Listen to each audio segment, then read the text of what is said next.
Hey there, my name's Oliver. We're facing a loneliness crisis, and in this video I'm going to be talking about some of the underlying causes of this crisis, how it has begun to manifest itself on university college campuses and in the workplace, and what researchers have already begun to do to solve this problem. So let's get into it.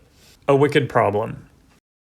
I'm sure that many of you have seen the landmark report from the US Surgeon General talking about how big of a crisis loneliness is in our society. But the problem of loneliness has actually been festering well before the COVID-19 pandemic, when we were told to isolate and stay at home. Many people blame the addictive nature of social media and doom scrolling to be among the root causes of our loneliness. This has led to a huge mental health crisis, as well as the loneliness crisis that we've all been hearing so much about. Researchers have even come up with a pretty good name for this type of problem. They call it a wicked problem. These are problems which, quote, have multiple underlying issues and for which simple solutions often reveal or create other problems, end quote. These types of problems make treating mental health issues much more complicated because it requires getting to the root cause, and without the root cause, we're just throwing darts and hoping, and as they say, hope is not a strategy. Chapter 2, Algorithmic Destruction. We are all aware now that the goal of algorithmically driven social media platforms is to keep you on the platform for as long as possible. Nowadays, you don't even see what your actual friends have chosen to post because platforms are trying to curate your feed to such an extreme. You get to compare yourself to thousands of complete strangers on a daily basis, and this comparison makes you feel like crap. In the good old days, you would have to actually talk to a real person to get news of their latest travels, or that cool new bench they made, or their new significant other. Now, because you follow hundreds or thousands of other people, combined with the algorithm showing you everyone's curated feeds and perfect lives, you get this skewed image that every single day, not just one, but hundreds of people are having the time of their lives, while you're sitting at home on your couch. Is it any wonder why we feel like crap? Our brains have a hard time distinguishing that these thousands of people are actually all individuals doing different things, but instead we sort of clump it together and we say everyone's life is better or more interesting than mine. But that's just such an unfair comparison. You're one person, and that's hundreds or thousands of people. You can't possibly live hundreds of people's lives, even if you wanted to. On top of that, social media influencers, your friends, and even you probably post only the things that you specifically choose for your friends to see. Nobody gets to see your day-to-day boring routines, your job, or other obligations. Comparison in this situation really is the thief of joy, and if we allow ourselves to be swept up in these algorithms and spend all of our time living other people's lives, we'll never get around to living our own. As algorithms have improved and we see less of our friends and more of complete strangers who share these niche interests, our patience for people in real life who are different from us and have different interests from ours has severely dwindled. We no longer understand how to be bored or how to be around someone who is talking about something that doesn't interest you. Why bore yourself with someone that you find uninteresting when you can just go online, find someone talking about something that perfectly aligns with what you want to hear, and spend all of your time there instead? It doesn't take a genius to point out how toxic this mindset is. Everybody has something they can teach you, no matter how small or insignificant it may seem.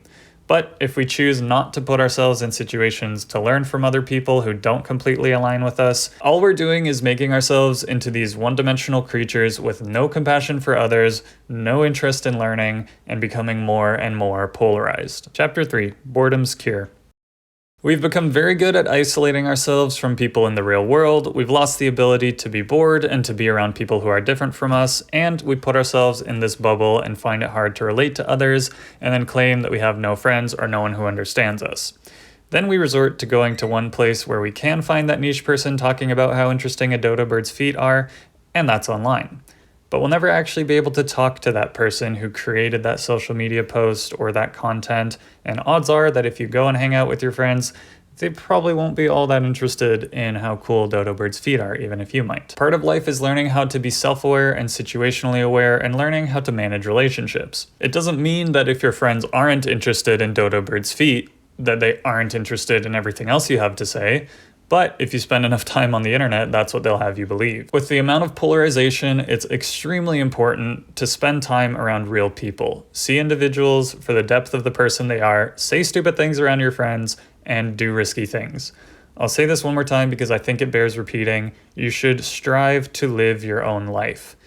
Nothing wrong with sitting back and watching a show or throwing on an episode of YouTube stuff, But understand that YouTube is just as much curated as anything else. Even if the person who is creating the video seems like a much more relatable individual than someone on your typical late night TV show, it's important that you're intentional with the time that you spend online and that you spend even more time in the real world making real connections with real people. Sometimes you just have to sit there and be bored, and actively being bored has actually become the countercultural cure for trying to overcome social media addiction and retrain our brains. And I think it's a valuable exercise if you care about trying to take back your life. And this can be a big challenge if you're as horribly addicted as much of society is, but there are many things you can try to take back control. For example, you might be advised to delete all of your social media apps altogether, like I did while I was studying in university.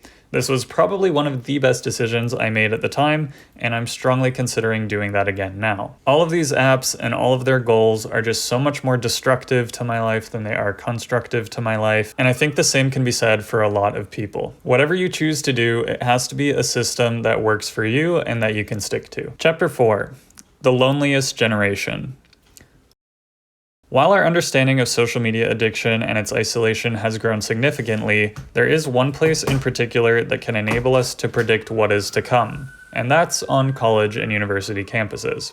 College campuses are a very applicable space to study isolation and social media addiction because a huge proportion of the population of the United States, Canada, and Europe either have went to get a post-secondary degree or are going to get a post-secondary degree. On top of this, the people who enter are just entering adulthood or are still very impressionable young adults who are very adaptable, willing to make changes, and have the ability to make those changes fairly easily. Additionally, universities are primarily research institutions, so what a great place to try and get ahead of problems before students enter the real world. If students do learn some self-regulation or other useful skills, hopefully they can take what they've learned and apply it to their own lives and live some really good, fulfilling lives and help improve our society as a whole. Chapter 5. Hope and Grit: How Human-Centered Product Design Enhance Student Mental Health. The title of this research paper is a bit of a mouthful, but it's what inspired me to create this video, so I wanted to talk about it a little. It was written by Dave Rochlin, thanks Dave, and it was introduced to me by my girlfriend. Thanks, girlfriend. I found this paper so compelling that I ended up reading the entire thing, which I can't say for a lot of other research papers. So what makes this paper so interesting, you might ask? Well, let me tell you. In this paper, Dave discusses an app that was created to solve the problem of loneliness on college campuses, but some of the information that researchers gathered along the way I found super insightful as to why university and college students in particular might be feeling more and more loneliness. Chapter 6. Student Expectations versus Reality. One big central theme that I found throughout this research paper was how expectations of college for many students did not match up to reality. It's easy to see how the expectations of certain college experiences may be trumped by the reality of schoolwork, life, and having actual responsibilities.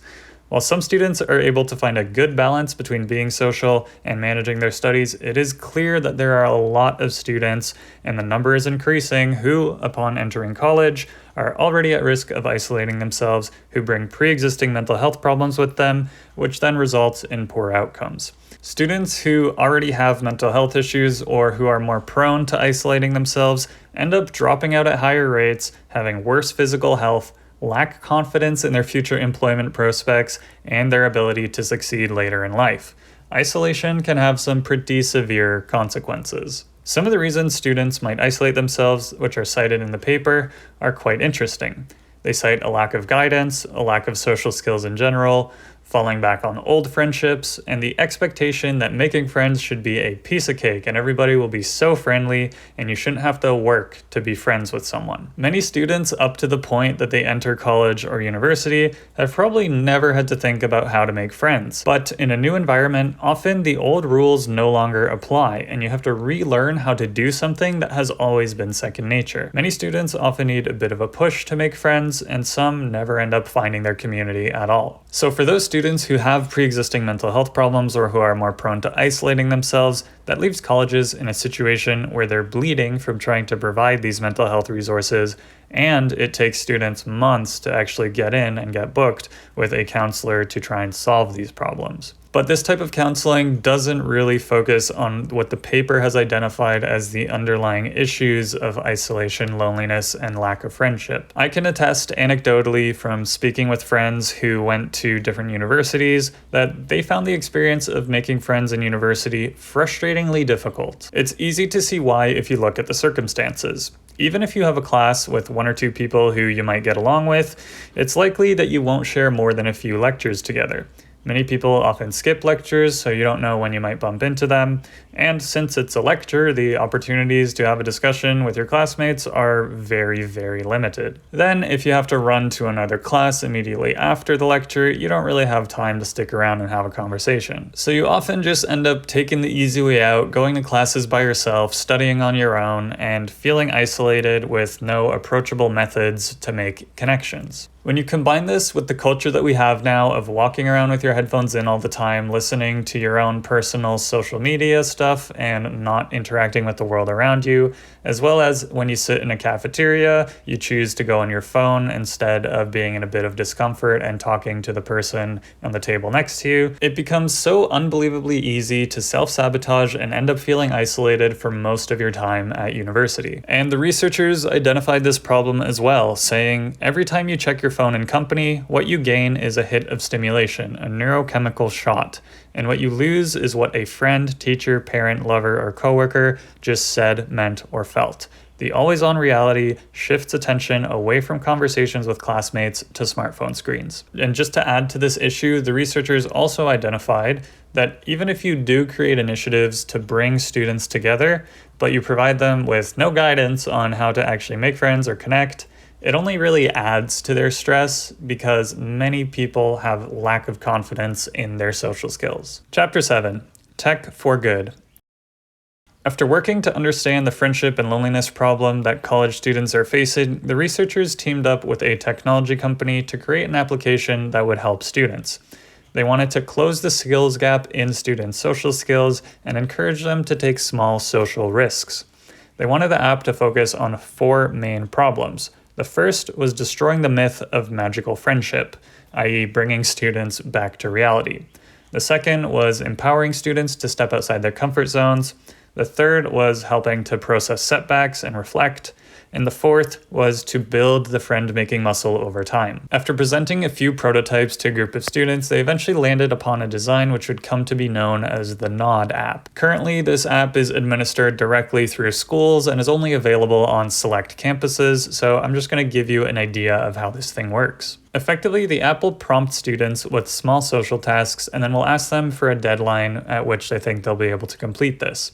Then they get them to reflect on the experience, how they felt during it, and this kind of builds a connection between I did a thing, this is how I felt after I did it, and it made me feel good, not so good, and then they can adapt and move forward. All of the tasks are very uninvasive, non-intrusive, and quite simple. For example, get someone to talk about something they really love, join a club about something that interests you, or give someone a small gift if they're feeling down. After doing a trial run, they found that the app was quite successful in helping students connect, and over time, they found that students didn't need to use the app anymore at all. The app effectively became this catalyst that gave students the little nudge they needed in order to spark a connection with someone. It set in motion people's ability to continue to build on those friendships. With results like these, it gives me hope that there is a way to improve students' health outcomes and encourage students to make connections while also improving confidence in their social skills. In the long term, apps like this one could result in an overall reduction of mental health services needed. Students could become more self-aware of underlying problems and what things they can do to better manage them, and they'll be able to have more confidence in their social skills after taking these small risks and reflecting on the experiences. This approach to technology, where the goal is to improve social skills and reduce screen time, can effectively act as a form of preventative medicine. contributing to building a lifelong skill set and often filling the gaps to closer meet students' expectations of what a college friendship should look like. As somewhat of an introvert myself, I think I would have highly benefited from having something like this during my university experience, and it probably would have significantly improved it. I now find myself after university trying to build connections without too much guidance, and it is challenging. When I read this paper, it really resonated with me because I was like, yes, this is the type of thing I wish I had, and I'm all for helping students to do better. Even though I had deleted all of my social media apps while studying, that didn't magically give me the confidence to go up to my classmates and spark a conversation or ask them to hang out in the cafeteria. I didn't really understand the importance of building connections with people and the positive effects it could have had on my experience until well into my final years of study. I also found that the social skills I did have from high school began to atrophy, especially during the COVID-19 pandemic, since there were 2 full years of either completely online or mostly online learning. I found it easier to just spend time studying by myself, claiming it's easier to focus while completely ignoring the fact that study groups are actually a more effective method of studying and probably would have helped me build those connections quicker. I also found that I stuck with friends who I had from high school or with 1 or 2 people that I knew really well, and I wasn't really willing to go outside of my comfort zone. And then I would find myself complaining about the fact that it's so hard to make friends. So I was basically the perfect case study for these researchers and the perfect person for why this product was developed. I also found that when I did try to build connections in later years, it was even more difficult because people had established friendships and they were no longer open to a new connection like they might have been in first or second year. As they say, you live and you learn. Luckily, I did have some very good support systems that helped me through my degree, without which I almost guarantee I would have dropped out at some point. But having a few more people to suffer alongside of would have probably made the suffering more manageable, and I think I would have come out of university feeling much more fulfilled with the experience. Chapter 8: Lonely Jobs. Briefly, I wanted to talk about something that has been growing in popularity, which focuses on those of us in the working world, and that's what I'm going to be calling lonely jobs. A lonely job is something like what I'm doing right now.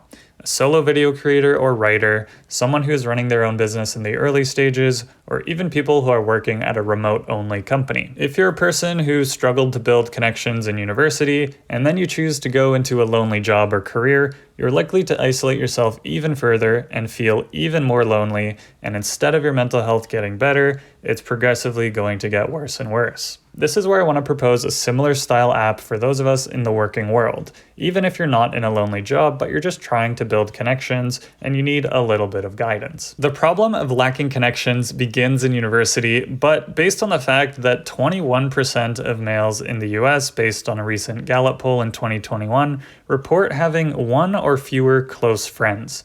It's evident that it is not just college students who are struggling.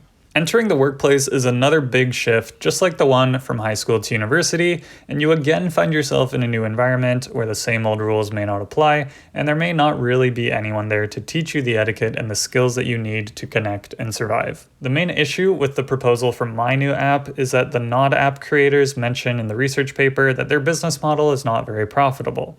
The goal of the app is to make people no longer use the app. So as a solution to this, I propose that there could be an app created by a nonprofit. I know it's hard to imagine an app that doesn't make money and that actually betters people's mental health, but I think it's something we desperately need. To me, it doesn't really matter how or who funds this thing, maybe through donations or something like that, but considering how much money there is in the tech world, I'm quite surprised that there hasn't been apps that are as effective at fighting against social media as social media is keeping us on their platforms. In conclusion, I found this really interesting, and I really wish that I had something like this when I was in university to help me get out of my shell and connecting with people. I also think that there are so many stages in life where an app that teaches people, not just university students, how to build connections outside of our superficial social media ones or dating apps is something that is desperately needed in today's world of isolation and loneliness. Let me know your thoughts in the comments down below. Would you like to see an app like this? Do you think you might benefit from it if it existed? I'd love to know how people felt during their university experiences, just so I can see if I wasn't the only one who found it more challenging than they anticipated. Thanks again for taking the time to watch this video. I really appreciate it, and I'll see you in the next one. Bye.